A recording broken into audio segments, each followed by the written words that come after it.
I always thought Seattle was a liberal utopia, but one of the first things I saw when I came here was a housing rights protest. That was when I met Jane. She couldn't fight for her mother's house anymore because they'd already lost it. And they told us we should wait. But while we are waiting, they auctioned it. They auctioned your home? Even though her mother was in a wheelchair. Would you have had to put her in a nursing home if you hadn't lost that house?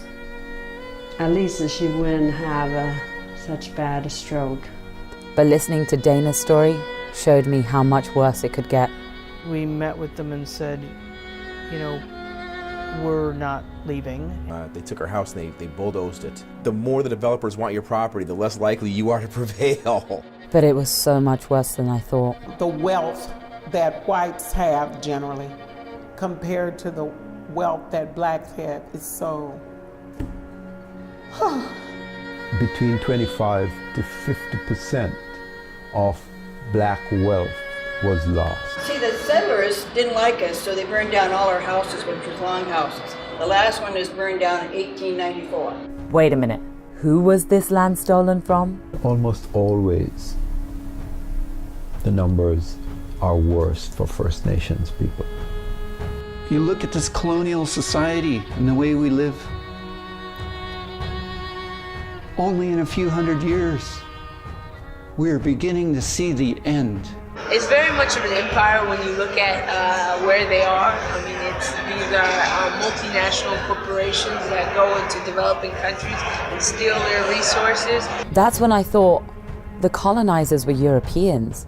But what's happening in Europe right now? French are very big colonial past. Even in Paris, the banks are just buying everything. Some people prefer to keep the building empty for making the price higher for the others.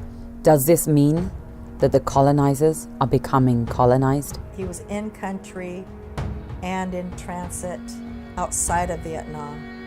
We had slavery, and we were going to be financed, and they foreclosed for profit.